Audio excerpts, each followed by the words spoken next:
Alors, on parle d'actualité, mais d'abord, je voudrais vous rappeler que cette promotion Fête des Mères se termine demain, parce que le tirage aura lieu demain.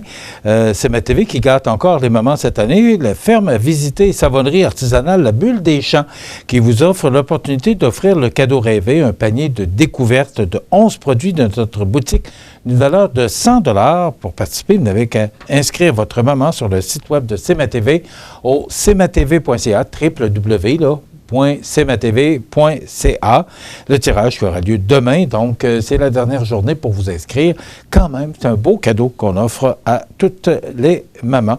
Et surveillez aussi prochainement, là, probablement à partir de la semaine prochaine, là, on va avoir une belle promotion avec les serres du canton, un beau certificat cadeau de 150 $ qu'on aura à offrir là, au cours des...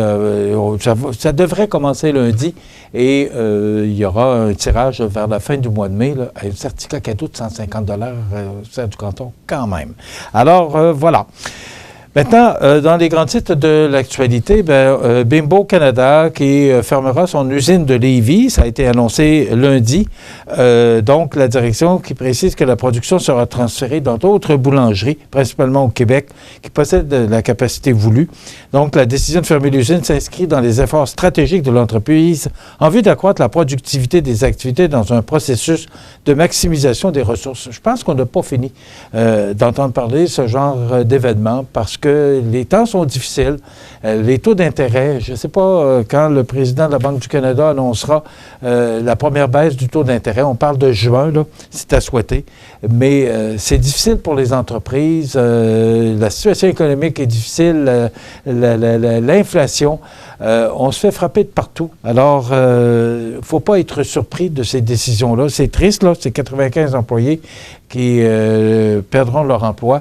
Mais on va essayer et tenter de les relocaliser.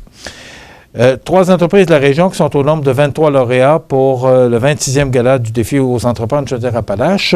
Le GDR Technologie de Cap-Saint-Ignace qui a remporté le prix de la catégorie Innovation technologique et technique.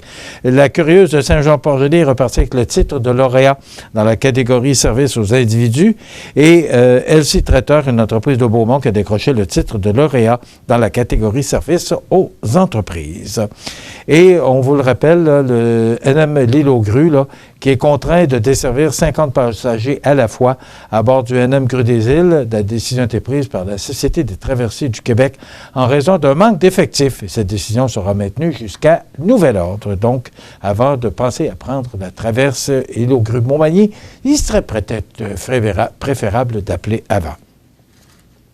Dans l'actualité sur la scène provinciale, nationale et internationale, le ministre de l'Éducation, Bernard Drinville, songe à bannir les cellulaires des écoles. Ce que je ne comprends pas, c'est qu'il songe. Il me semble que ça devrait être une décision qui devrait être prise rapidement parce que c'est une source de distraction incroyable pour les étudiants. Mais ça ne fait pas l'unanimité. C'est pas tout le monde qui désire que les cellulaires soient bannis à l'école.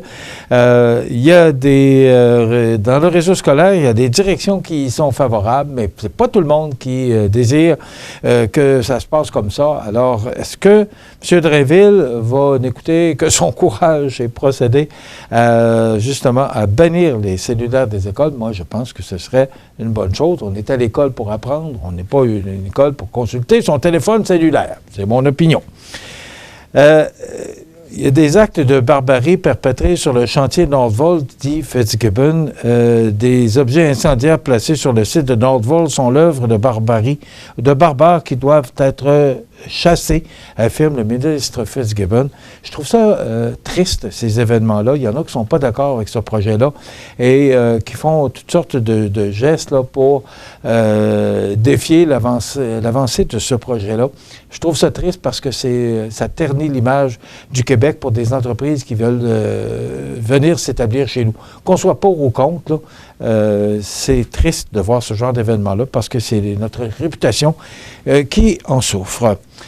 Il me reste quelques secondes pour dire que Engelbert Humperdinck sera en tournée au Québec Du haut de ses 60 ans de carrière, le chanteur de Quando, légende vivante de la musique, Engelbert Humperdinck s'apprête à tirer sa révérence. Alors, il sera chez nous là, prochainement, donc de grands succès que ce chanteur Engelbert Humperdinck.